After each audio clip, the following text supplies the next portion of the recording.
Hey everybody, Hello. how you doing today? Get ready for a nice, smooth, whispering podcast. Welcome to the Casual Panic ASMR podcast. Okay, that's enough. Welcome everybody to the first episode of the Casual Panic podcast, where the games are made up and the achievements don't matter. I'm your host Austin, and I am joined by Justin. Hey, we're keeping that beginning part in, right? Oh yeah, and we perfect. also have Jason. Yeah. Yep, that's Jason. We are just a bunch of casual gamers that wanted to just get together and talk about the gaming world and entertainment and just kind of have fun with it. If anyone's seen our website or even our Level Up Lore podcast, www.casualpanic.com. thanks for the plug, Jason. I was going to do that later, but okay. Thanks for joining us, whoever is here. Not you guys, the listeners. Hi, listeners. So how's everyone been? How have you guys been? I know it's been a long week and weekend for everyone. 2020's still kind of fresh off the boat. Are you asking me that, Duffy? Or Yeah, I am. Oh, okay. Things are going good. Outside of the entertainment world, outside of my normal life, everything's been going good. But there's been a lot of crazy stuff happening out there in terms of some games that we play and some things that we watch. And I don't know. I feel like this will be a good venting session for me, as it might be for you. Mm-hmm. I guess to kind of back up here, as Duffy said, we're a bunch of guys who decided, hey, I think our opinions matter in the entertainment industry, so let's make a podcast about it. But really, if you want to talk a little bit about where we came from, Duffy, with the whole Level Up Lore podcast, and kind of expanding on that idea. Yeah, we made a podcast called Level Up Lore, and now we're here. It started off probably like a year and a half, 2 years ago. I, with a couple others, like Alex and mine for sure, and our writer Doug for Level Up Lore, we wanted to do a podcast kind of asking what's it like to be, an NPC in the world of a video game and stuff like that. And it kind of just kept jumping and leaping from there. So we did some really cool episodes. One of my favorite that I recommend people check out was one that I would very proudly kind of help write most of the story for, and Doug did all the work to make it sound really good, which was episode, what did I say? It was 12, episode 12 for, we did an episode on Skyrim that had to do with like a werewolf theme because we released it during Halloween. I recommend that for a lot of people to try it out. I thought it was really fun. I thought it was really cool. And it just became a really good time of just telling really cool stories, but adding the cool twist that it's from different worlds of gaming that we really enjoy. And that led to us being like, oh, we like doing that, but we want to do more. And that is where kind of Casual Panic came from. And that's how a conversation started between the three of us here. Excuse me, I will be coughing because I have been sick, so it's not going to be fun, and I apologize. Unacceptable. Well, very unprofessional of you, sir. Okay, I'll get going. We wanted to do more than just Level Up Lore, and so while we do that, we also want to do Casual Panic, which is how the website and everything else started. So if you want to find articles and cool little takes on gaming, like that's a cool place to do it. And we take kind of the fun, casual perspective where we're like, hey, we don't make games for a living or all that stuff. We're not games media per se. We are just a bunch of people that enjoy the communities of different games and the culture of it, and we think we've played enough to talk about it. Yeah, that's why we're all gonna just start fucking yelling about games very soon too, because I know the first thing on our list is probably Siege, isn't it, Jason? So everyone listening, so me, Duffy, and Hoda, not so much as Hoda, but we all kind of play Rainbow Six Siege. Me and Duffy have been playing specifically since 2016. I think Hoda's been playing that long too, but not as continuous as we have. It's been intermittent. So I mean, we've put a lot of hours in the game. We kind of play at the high gold level, low plat level of the game in terms of opposition. And we've loved it. I mean, it's something that makes us yell a lot, but at the end of the day, I there's don't know what not you're quite talking a about. game. There's really not quite a game out there like it. Um, I mean, it's a first person shooter. There's plenty of first person shooters, but there's some siege formula in that game that really just kind of gives you this feeling of, I don't know, you've Accomplishment. accomplished something. I Yeah, I would accomplishment. say Yeah. we don't have to hold the listeners' hands. Just talk to me, Jason. Look me in the eyes. What's your problem with Siege right now? I'm gonna So, nod with you, even though you can't see it. so I guess up I'll start with until my mother. up, in, up until this season, that's been until the past couple of seasons, things have been great. Um, Long story short, it seems like they've catered to a different fan base.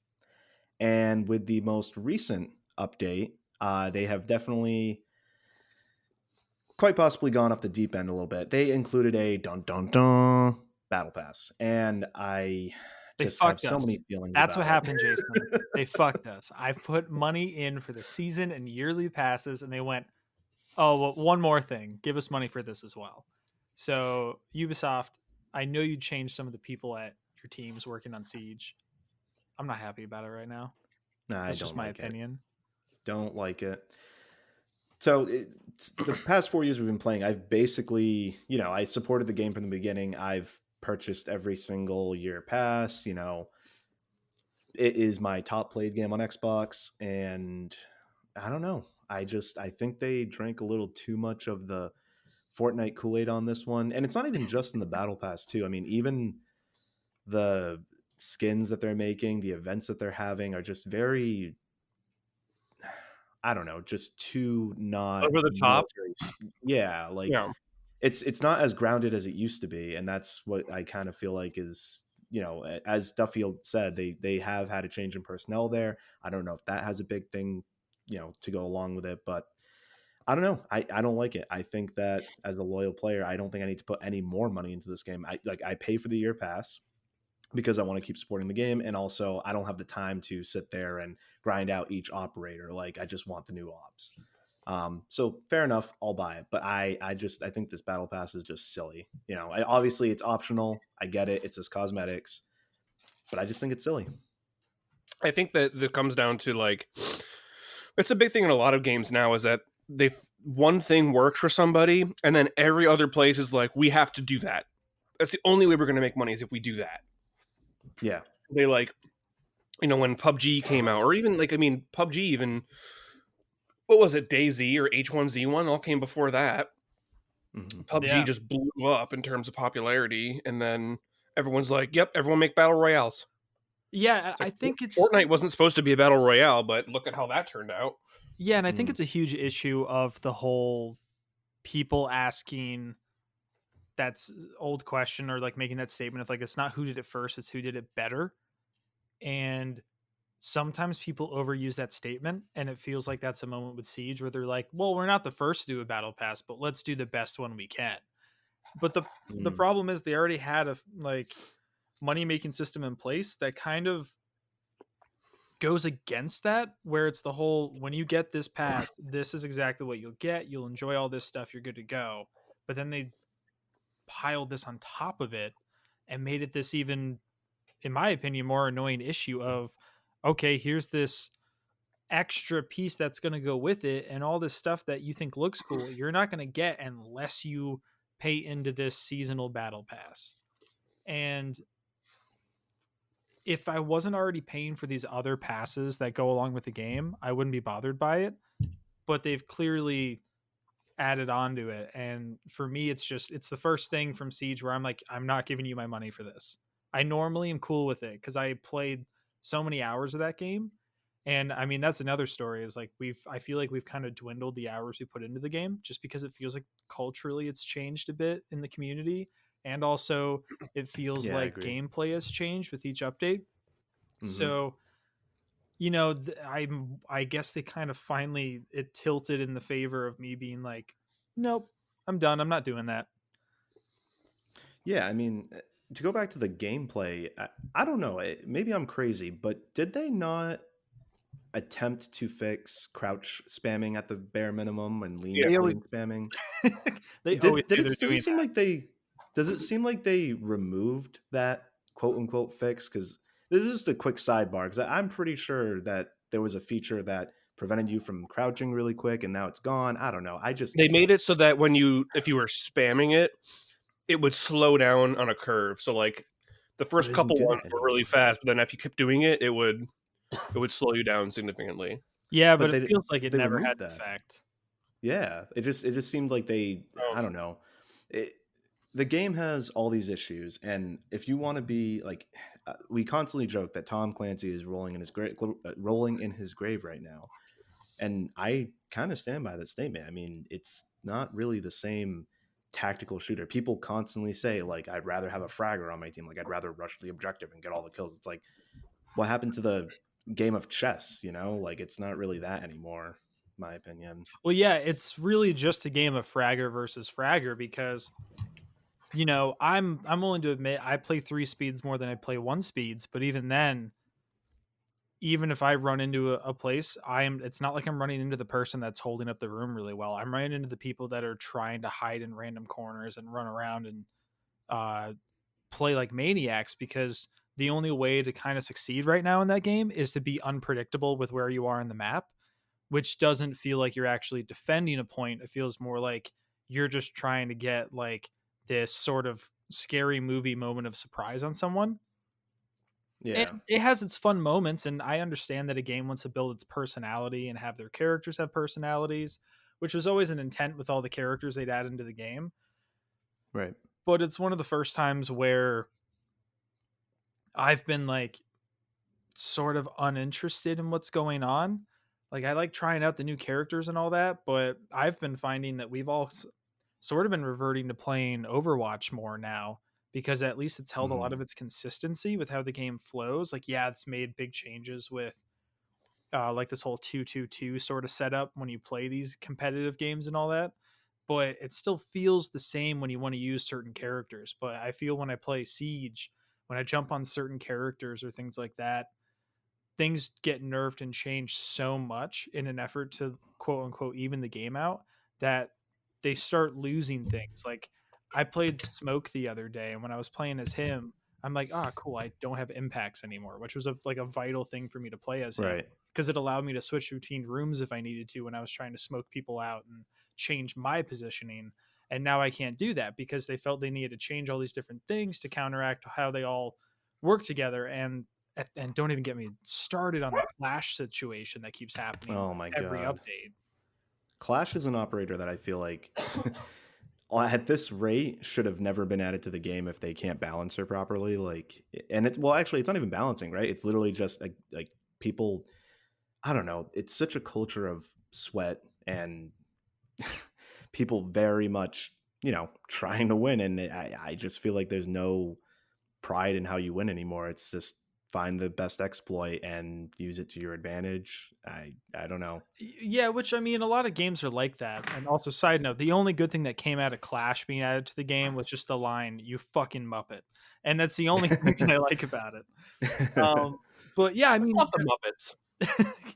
um, that's the tough part with a lot Yeah. of the updates in the game is they're trying to do things that they think work for them to make the game unique, but then these new changes have all been sort of in a direction to be like, well, what's going to get the kids to leave Fortnite and play games with us? And I mean, Yes, let's have children wielding M16s, fucking shooting each other in the face. well, Yeah. yeah, I mean that's what Joe Biden thinks all video games are. that's Mm. that's all we're at. Um, no, it's weird. Yeah, I mean, my to kind of shorten the siege discussion, it's for me, it's Yeah. just I think it's going in a negative direction, and I hope that they make changes at some point. But Yep. I think the problem is the people that are now heading it see it more as an opportunity to do stuff that's going to relate more to the kids playing Fortnite because they want them to grow into their game and they want them to Right. switch over to that. And there's going to be a whole thing of trying to make it work when the new console generations come out too. And we'll see what happens. But Yeah. I think right now, even though I like to go and play it every now and then, I do not see it becoming the consistent game it used to be for me. Because I remember we played it every single day when we'd all get back from Yep. work and just play. And now we're switching to other games, and that's both good and bad. And so it Yeah. we'll see what happens. But Siege is it's being dumb right now. Stop it, Siege. Yeah. Yep.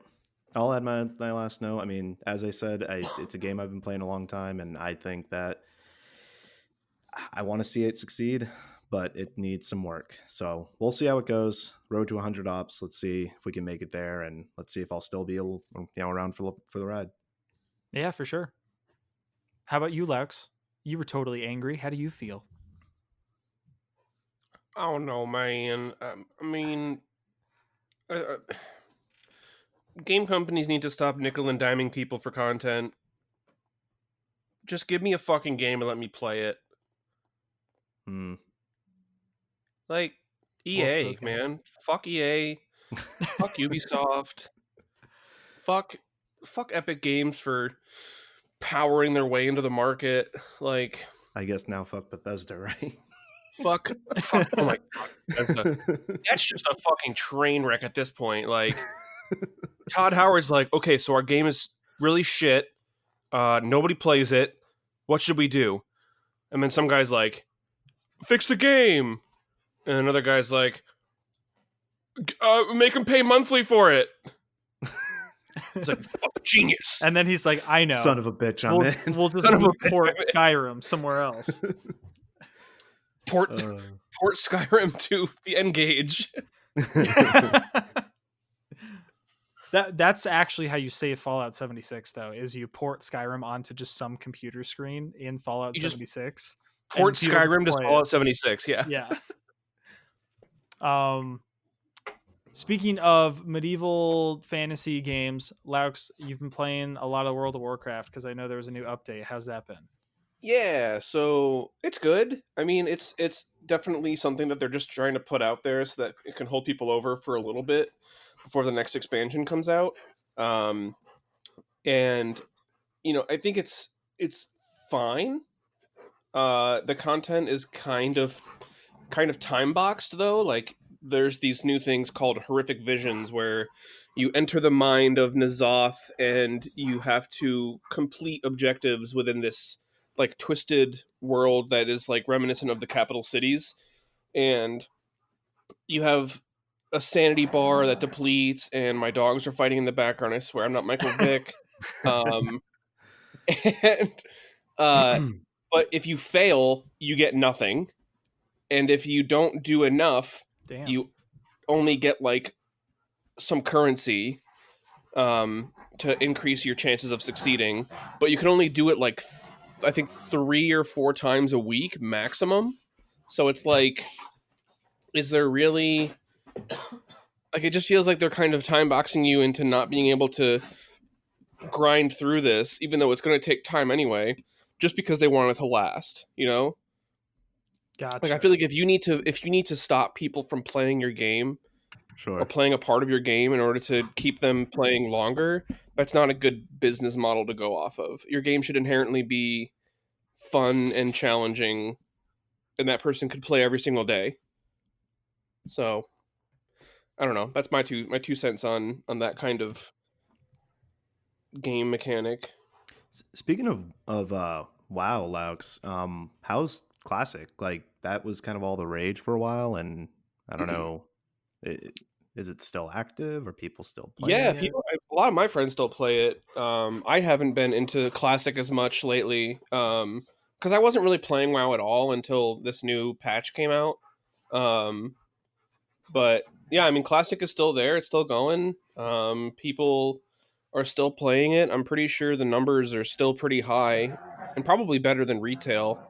But I think once this new expansion comes out for retail, people are going to start coming back to that because it does seem like they're stepping into the right direction, and they're going to have fun mechanics for people to do, and it's going to be more new player friendly. So you can read my article about that on casualpanics.com.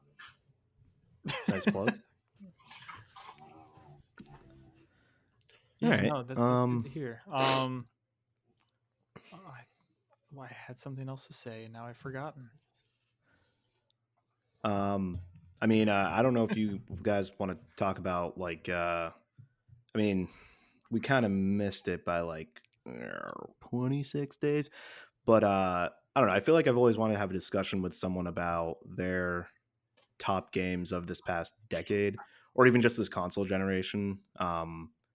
Just because I see a lot of debates online as to, and it's a silly thing, right? It's I mean, it's not anything that means anything. There were lots of great games that all did a lot of great things for this decade, but like I try to like break it down, like which one had the biggest cultural impacts, which one was the most technologically advanced. Um, I don't know which ones pushed the boundaries of gaming, or which ones just were like an entire meme and just stood the test of time. I guess I don't know. I mean, I don't know if that's a discussion you guys want to have. What if you just said no? Just like, You nope, could say no. I'm done. Yeah, I don't want to talk to you anymore. Can you please just go fuck yourself? I mean, I can. It's not a big Okay. deal. Can I Yeah. can I join? Yeah. Bring Toga. All Welcome right. to Yeah, my the. dogs are is just viciously trying to lick my face. Hey, can you um, not? I'm gonna Thank you. say my dude. I now have to figure out what came out when though. I don't know. Like, you're gonna hear me Okay. typing now. I'll say one right now that is so one that's I guess ever since I thought of games of the No, decade, it's don't been even the say one that's anything. in my Just say head. it. Just say it. Say it. Okay. Say it, Jason. I don't know. Say Now it. I think I want to hold on. Skyrim. No. Okay. Skyrim's a game that came out on 11/11/11. It has held the test of time today. It is when Bethesda was at their best. Like I said, it's still being played today. The modding community is still active in it. Yeah. There's memes galore for it. I think that everyone basically knows what Skyrim is. Even if you don't know the Elder Scrolls lore, even if you're not a gamer, you've heard of Skyrim in one way or the other. Um, I just think it's a game that for its time just did a lot of great things. And people can go back and debate whether Morrowind was better, Oblivion was better, which one of the Elder Scrolls was better. But Skyrim was there during the decade, and I feel like it's still moving past a whole new consoles are coming out at the end of this year, and guaranteed people are still playing Skyrim. And that doesn't mean that the people aren't playing other old games. I just think that it's still something that people are working on today, modding, making jokes about, and people are reminiscing because of everything that's happened with Bethesda now. And I don't know. Whenever I think of games of the decade, it's Skyrim. But it's still an internal thing that discussions I have in my head about it. There's other great games that came out during that time. So I Yeah, don't know. I can't argue the popularity of that franchise ever since Yeah, it came out because it obviously has lasted for the entire decade. right. Um, I didn't realize Mass Effect 2 came out right in 2010. Mm-hmm. Ooh. Oh, okay. Red Dead Redemption, the original for the two the two-parter right now. So that came out in 2010 and then Red Dead 2 came out in 2018. So those are going to be top of like pretty high on my list because of course Mm-hmm. one lasted long enough for the other one to come out and I loved both of them. So Right. those are definitely going to be ones that I look Yeah. at. If I had to, I think the only one that would be specifically on my list that's not going to be on everyone's is the indie game Firewatch, which I know I Okay. talk about every now and then with our friend group, which is a stylistic thing that I like. So if anybody's played that one, I think they'd understand why I like it a lot. But it's definitely not like a everyone gather around and play it. It's like it's a very independent journey you go on in a short single So player game. yeah, I watched a let's play of that. I think I watched PewDiePie play it or something. Yeah, I think I watched And Periods play it. Yeah. while I thought that like the moment when he was playing in the game like throughout the story, it seemed like it was really good and I thought there was like a really nice build up, but then when I watched the ending, I just felt like really disappointed. Like I felt like it fell flat at the ending, which is what it was building up to, and I think a game of that with that kind of build up needs to have a good ending. Okay, I'm gonna I think get they kind of just I'm gonna like get spoilery for a second meh. then. Um, yeah, if anybody plans to play this game, it's from 2016, so it's been long enough to be like, hey, it's You been haven't four played it yet. years. Fuck you. Just Okay, well, I'm trying to be polite about it, but yeah. Um, please Fire, fuck you. Firewatch literally goes through the whole story of you are a guy who, on a whim, decides to become a Firewatch tower like uh, Ranger? campground ranger worker. You Yeah. clearly had a background where something like you had a wife that passed away, and so to kind of figure yourself out, you go to Montana, and your main character, is there to sort of just have a sort of independent moment to yourself in the world, and it leads to you having the character you deal with for most of the game is another Firewatch tower worker who is literally all the way across the park somewhere else, and you talk via walkie for the entire thing.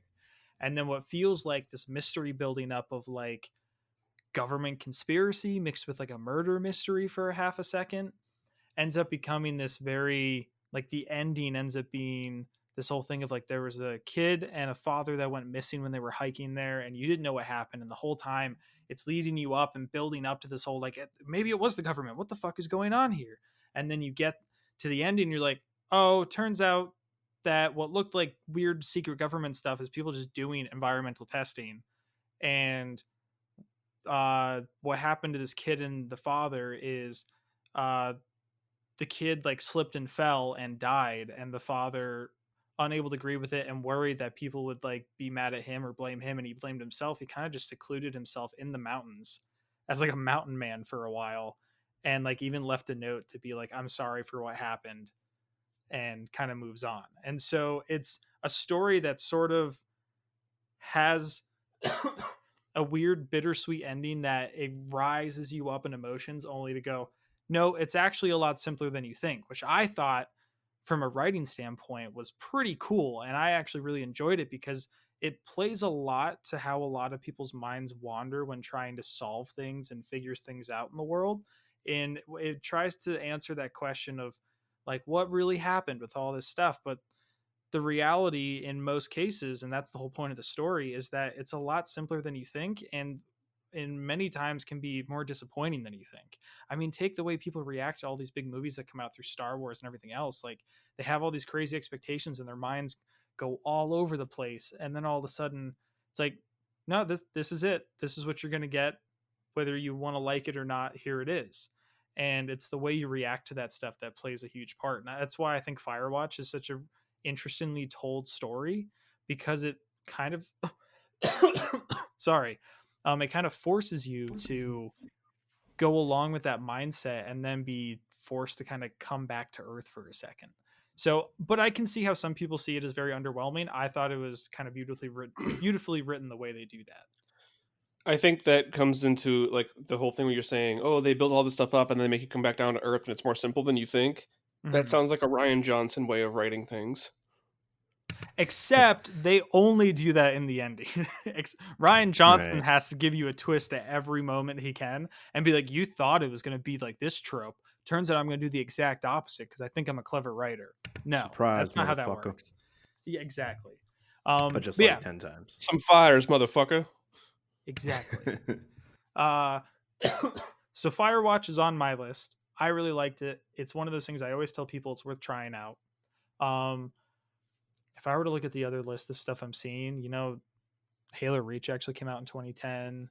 Mm, I'm gonna have the classics, like the games that have been really big recently, like The Witcher 3, God of War, yeah. Zelda Breath of the Wild. I think those all fall under games that I obviously really enjoyed. God of War was an amazing story and really well made game. Two Yeah. words for you. Near Automata. Okay. Okay, I still have not played that, and I know you keep Yeah, telling me I same. need to. It's one of those games that I swear if you play it and you play it all the way through, you will be like, holy shit. It's a sleeper game, dude. Like people wouldn't like I never even thought like, oh, like I don't know the story that much because I didn't play the other games, but you don't really need to know the other games to play this one. And I didn't it's know there were just other it's ones. there's a more overreaching I lore played the to first the one. world. There's an overreaching lore to the world, but it's not necessary for you to know everything to play Near Automata. Um, but it's just I think the gameplay is fantastic. The story is amazing. The structure is amazing. The music is fucking unreal. Um, like they perfectly are able to capture every you know, emotion and theme of what you're doing in the music.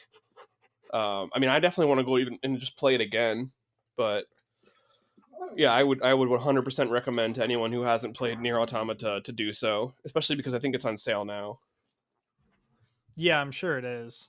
Yeah, I mean it's on that. It's on my list of games I'll get to eventually, and probably still never will.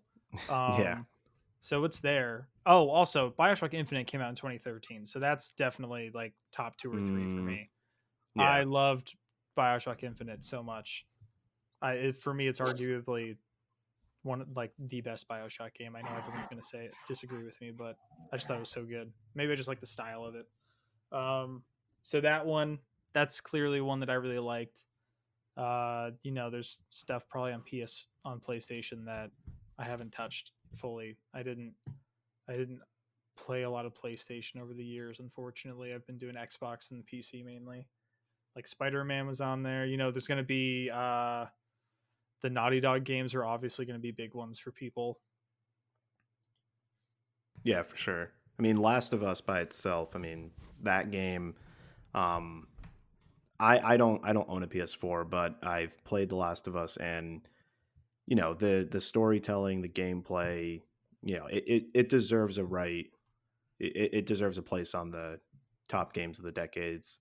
Its sequel has been very much anticipated and very much wanted by the gaming community for a long time. So yeah, it's up there. Yeah. I am more concerned that Fortnite's going to be on a lot of people's lists. Not us specifically, but just Well, people I then in I they're guess general. I wrong. can't. Well, I guess I can't. It deserves a place on some It is a list. success if you were Yeah, to the make money it. Yeah, made list, not the gameplay list. right. I mean, you can't bash it too much. It definitely has been one of the most successful games ever made, and is definitely one of the most successful games of this decade. So, unfortunately, as much as I don't play Fortnite, don't particularly really like it's up there. Yeah.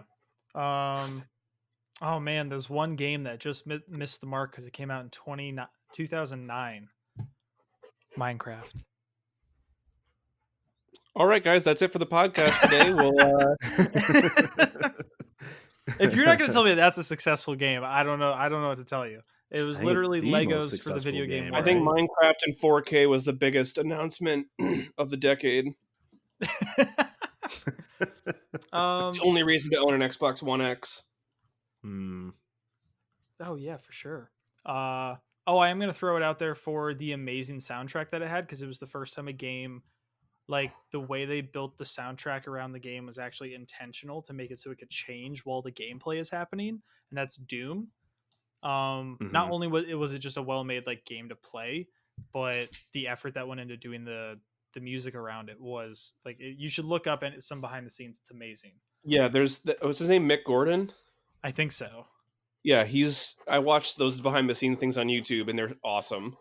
Yeah. He's like, oh yeah, I really wanted to have heavy guitars, and I had a 7-string guitar, and then I tried it on an 8-string, and I was like, why stop there? So he found a 9-string guitar and was like, yeah, it's basically just like a suspension bridge cable that I put on the lowest note.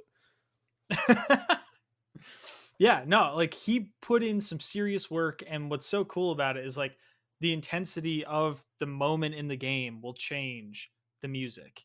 And that was the coolest thing about it. Like it's not just like someone just made a song and it just plays on repeat like classic games might do. This literally makes parts of the music change and the progression changes based on how intense your fight is and how many people are in the map fighting you. So that was a really cool just technological feat, Yeah. and you got to be I'm, proud of that when you do Doom it. Eternal comes out soon, right? March, I think. I Am think I it comes out wrong? in March. Yeah. Am I wrong? I don't know. I don't know anymore. I think it comes out in March. I do want to. Sorry, I do want to put one more onto that list, and it's kind of a personal favorite of mine. But I think it's deserving only because it brought an older game back into this current generation, Resident Evil 2. Um, it's on the tail end of the decade.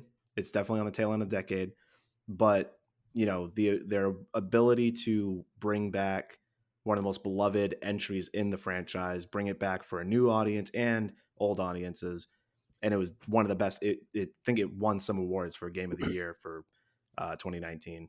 So yeah, I think it deserves it on the list because I think that it was one of the best remakes.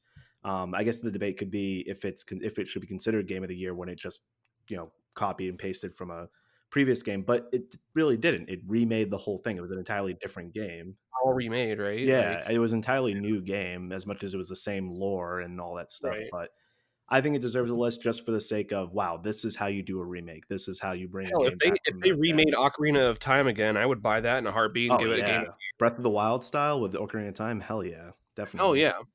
Oh, speaking of fucking Breath of the Wild 2, don't know when that's coming out, but that's going to be game of the year for me off the bat. Probably yeah. No bias at Well, all here.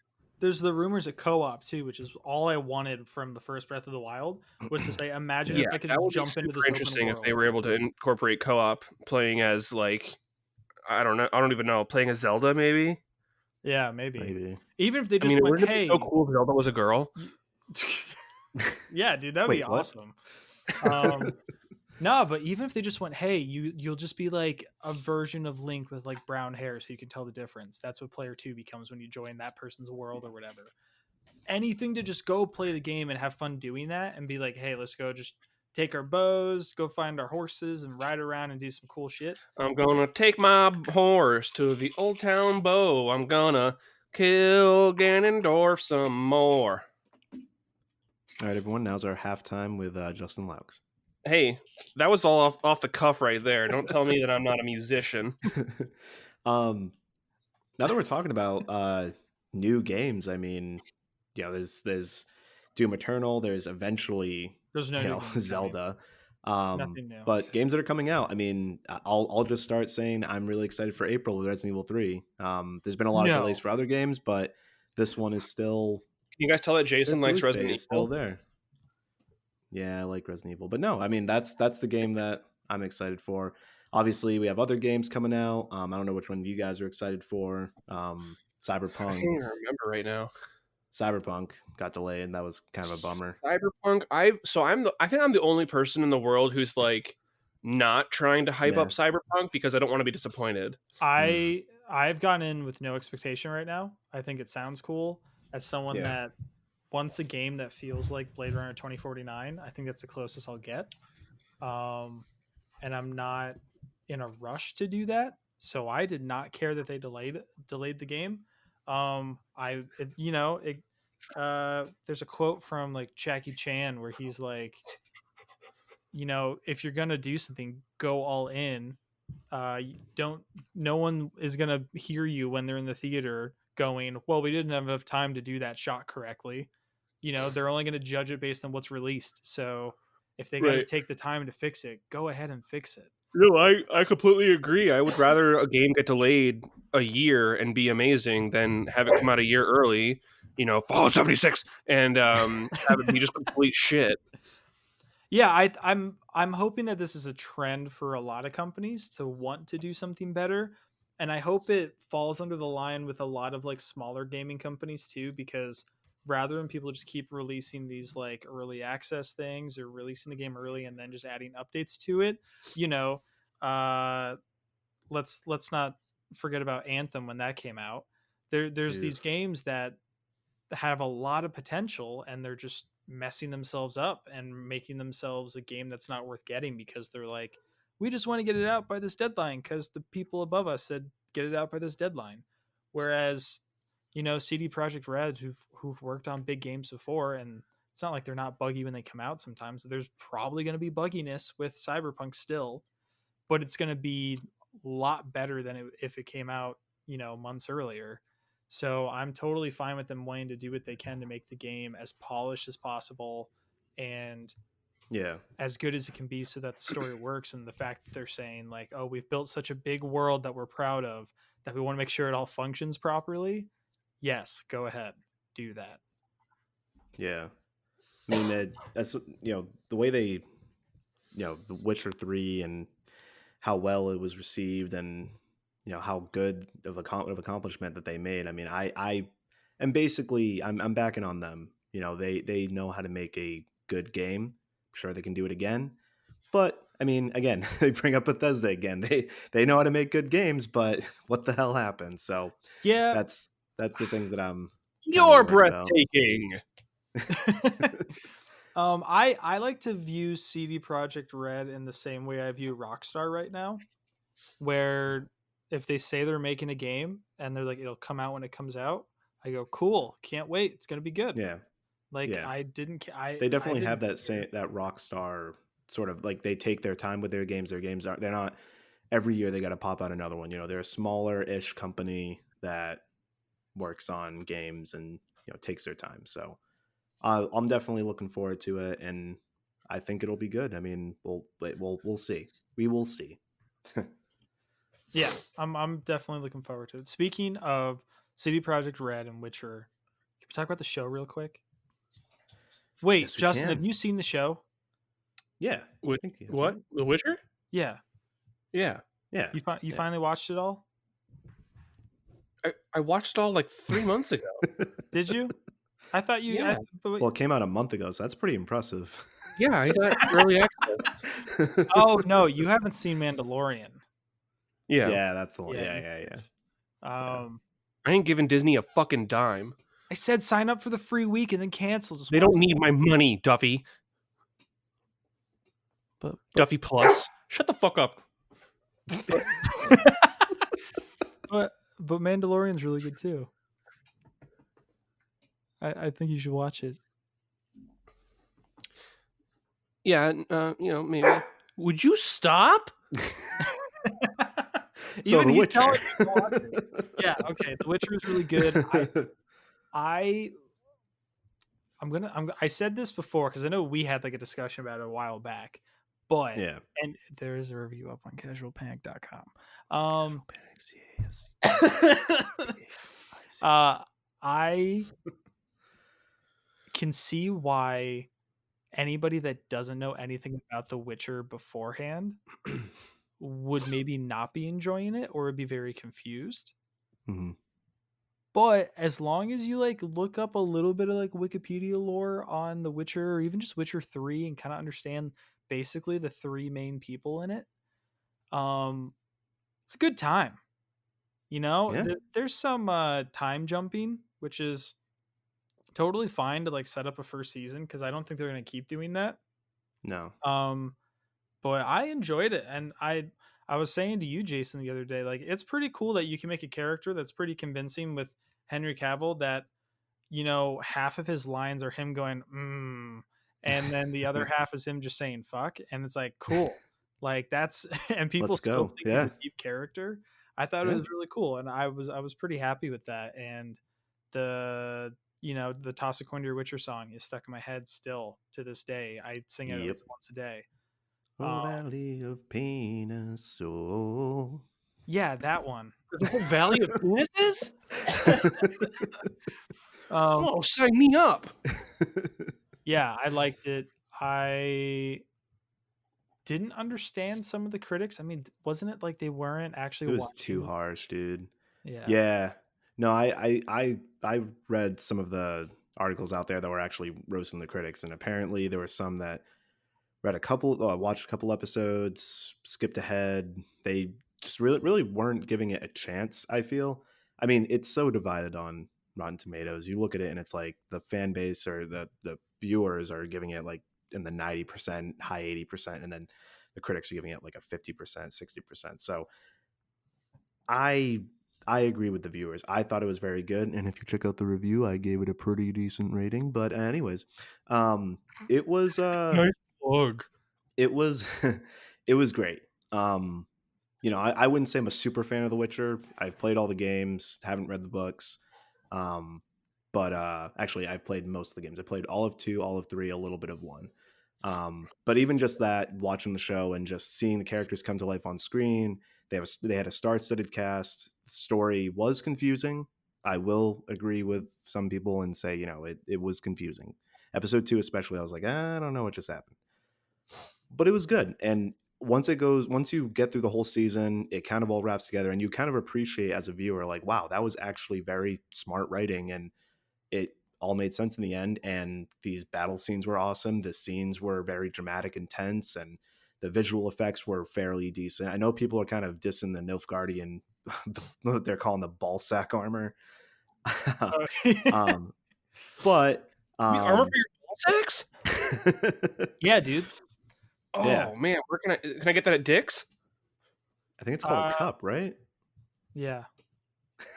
It was a joke because you buy ball sack armor at Dick's. Because Dick's means penises. Should I throw in like a laugh track at that point for Justin? Yeah, do something. No, it's okay. Don't worry. Our listeners will laugh because they're funnier than you guys. You guys are so mean to me. But all in all, yeah, I love The Witcher. Looking forward to season 2. I think they set up a really good premise for multiple seasons, multiple storylines. Geralt's a very interesting character with a long history and plenty of stories to tell, and his interactions with Ciri and Yen will create this plot line that I think will be very satisfying for a viewer. And going back to what your point though, Duffy, had saying, someone who doesn't know The Witcher, I watched it with my fiance who had no idea what The Witcher was, and she enjoyed it in the end. Granted, I Yeah, was well, there to she's a kind of liar. explain some things, She's just but a liar. I don't know what to tell you. she did love it. Yeah, I don't believe you. Stop. Stop. Tell her she's a liar. I don't care. Fine. Yeah, no, it was fun. I enjoyed it. I totally liked it. All the action was cool. It. I am surprised that I'm even still seeing people being like these people are writing articles being like, just because it's the highest numbers for a Netflix show doesn't mean it's the best or good. I'm like, well, that Like, usually leave it means alone. yeah. I'm like, Stop being salty. Like, I don't know what to tell you. I don't. It's someone that's like, oh, I've lost and I refuse to lose. What was that one article you sent me, Duffy? Not to. It was like, it's good because of how bad it is, or something like Yeah, that. someone's like, it's like a terrible 80s show and that's why people love it. I'm like, what? I don't know what you're talking about. I maybe understand where you're coming from, but maybe it's the fact that you don't like it when it's different than another show you're watching. Like, yeah, not everything's Mm. gonna be like perfectly written like Breaking Bad or something like that, which, if anyone's gonna argue on that, bring it. But it was still good. I liked The Witcher. I thought it obviously was confusing for the storytelling. And you can make an argument that that's a really big thing to point out, but it was more of a temporary confusing moment because the moment certain like storylines converge and come together, you just go, oh, I see it all now, and you can watch the season again and be like, that all makes sense. I see what's going on. It wasn't like it was confusing and then I still didn't know what was going on at the end of the season. It just Yeah, it was definitely. like I had to be along for the ride and enjoy it, and like the moments in between were all really fun. It wasn't like I was not enjoying the moments. It was just piecing parts together. But I feel like people are becoming impatient watchers because I was sitting there going, cool, I'm sure this will pay off later, and that's the whole point of that stuff. And it's when it doesn't pay off later that it becomes an issue. Yeah. Like when it becomes a Star Wars thing where each episode of the new sequels doesn't actually try to help each other out, that's a problem. But Yeah. when you have a show that's trying to do all that intentionally and pay it all off later, then it works. Yeah. Yeah, so I enjoyed it. I thought it was good. I thought Mandalorian was really good too. I know we were just mentioning that a second ago.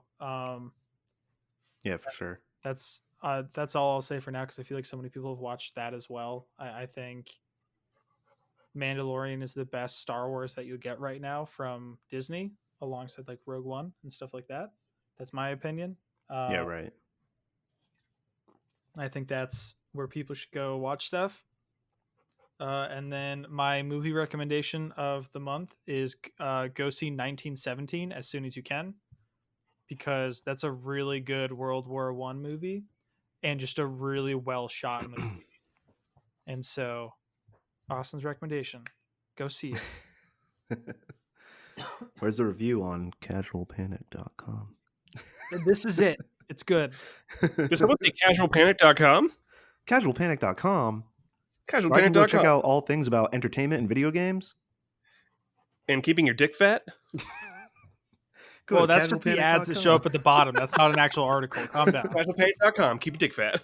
Oh, or we can do like those like I don't know, I'm just picturing like us just like sitting in a room smiling like go to casualpanic.com and We're all wearing straight jackets. Casualpanic.com. Apply directly to the head. Casualpanic.com. Apply directly to your foreskin. hey, come on. You're really changing the message of Casual Panic in one episode, Justin. Are we not sponsored by Extends? Nope, Wow. we are not. All right, well, Extends. If you're listening to this, I'm available now. I guess on I don't know. I guess on another note about Star Wars, the Obi-Wan thing, I'm a little sad about that. But from what I hear from Ewan McGregor, it doesn't really add much time to their development cycles, so we're still going to get it at the time that they expected to. They're just figuring things out. I don't know. I just want to see more Okay. Ewan McGregor as Obi-Wan. What? Yeah, I agree. What's your opinion on like Kathleen Kennedy? Do you want her there? Do you not want her there? I don't. So the thing is, I don't think it's all her fault. To be completely honest, I don't think it's literally everything that's happening with Star Wars and Disney is all her fault. No, but she has a different viewpoint than the fans. She's trying to make a Disney Star Wars rather than just Star Wars. And I think that's a problem because Star Wars was definitely an entity before Disney acquired it. It had its own lore, it's had its own backgrounds, and I just think that she has a different vision from it than the fans do. And that's a problem. The wrong vision. She has the wrong vision. Yeah. So I have a negative viewpoint, but I do think that there are other executives in play that are, pushing different things. Like I don't think it's literally just her. But yeah, I just think that they don't really understand their fan base right now. They know what we want. We want the Old Republic stuff. We want all that stuff to be canon. We want better video games. I mean, they did do good, at least with letting Respawn create Fallen Order. I mean, that was an amazing game, and hopefully we get more of it like it. And now there's rumors about there being a new coder, which would be amazing. But again, hopefully this is good news, and we don't a year or two, whenever with this game comes out, it's flops, and then we're like, well, I wish they just never made it. See, but yeah, I don't think we need a new Knights of the Old Republic game. I'm almost concerned that the expectations are going to be too high. And well, that's what I mean. Like, I don't want it to flop and then regret wanting one, but I just want a game of the same essence. Like, because I mean, it worked really well. Yeah, I'm not going to disagree that Kathleen Kennedy is sort of. I also have a negative viewpoint of her for the current moment. I think she obviously is trying to please people above her and then please fans, and I think it becomes a conflicting goal when you're trying to create new fans of the universe while pleasing the current ones. It's like they're going against the classic basic value of business and marketing and customer service, which is it's easier to keep a customer than it is to get another customer. And so it's the whole, how do you please the ones you've already gotten while trying to bring in new ones? And it's a vicious cycle to try and do that. And so, I mean, I'm excited about the idea that they're apparently working on movies based in the Old Republic. I think that would be exciting to see how that pans out and try that stuff out. But I don't know if I need a game. I think, like, we have a friend that really likes Knights of the Old Republic, and I'm like, that's totally fine. And even Justin, you and I started playing the Old Republic recently just to try it out. And I was like, yeah, I mean, it's fine. Like there's like, obviously the original Knights of the Old Republic game was really good. Both one and like all of those were good. I just don't know if I need. I feel like there's just gonna be too much disappointment because it's gonna be people trying to do certain things that are just gonna make other people angry. I think that's where stuff like Rogue One and Mandalorian did such a good job, is because they were taking. Rogue One had more existing characters in some fashion than others. Um, but like Mandalorian is just like, okay, we're choosing a point that no one's done yet, mostly, and we're just gonna roll with it and just make a compelling character. Boom, done. I think what's his name? Who did Iron Man and all that, and he's worked on this one too. John Favreau. John Favreau. I think he understands it better than most because it's a certain aesthetic you're going for when you're talking about Star Wars. It's not making sure you like have specific characters and stories. It's Star Wars is a certain aesthetic that the universe resides in, and it's that sort of Western feel. I feel like Kathleen and all of them don't quite get that, and that's I think part of the trouble is Hmm. like the sequels felt like, it felt like the originals felt like a classic space western with a hero's journey mixed into it that became very sci-fi, like space sword fighting and all that. Then the Yeah. prequels came out, and that obviously felt very different. It felt more like this very political fall of Rome style trilogy with the hero's fall and all that stuff too, and hating sand and all of that. And then you get the sequels, and the sequels just feels like I'm watching all the popular kids fight each other.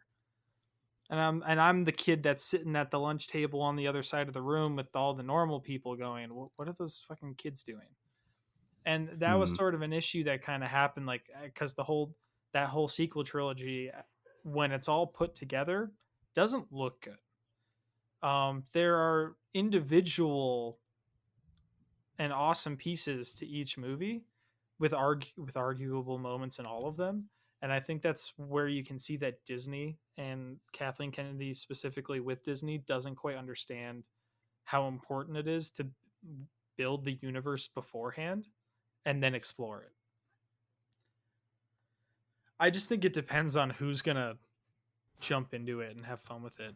I want I want them to experiment with cool creatives to work on this stuff. Like imagine if you could get someone like Cory Barlog from God of War to then direct a Star Wars game, or get like Yeah. somehow Christopher Nolan to work on a Star Wars movie and like do the fun Or experimental stuff Respawn, together. wherever Respawn writers were. Yeah, which they worked with writers at Lucasfilm, which is Yeah. why I'm like, okay, well, you guys somehow got that to work. What Yeah. happened with the other stuff? So yeah, in short, I don't know if Yeah. I need another Nice Old Republic. I'm not gonna say it's not welcome. Uh but you know, I'm cool with whatever comes out of it. Yeah. We'll see what happens. Yeah, Star Wars. Star Wars. Star Wars. We're coming up on an hour here, boys. Yeah, we are about to hit an hour, so I think it's a good time to call it.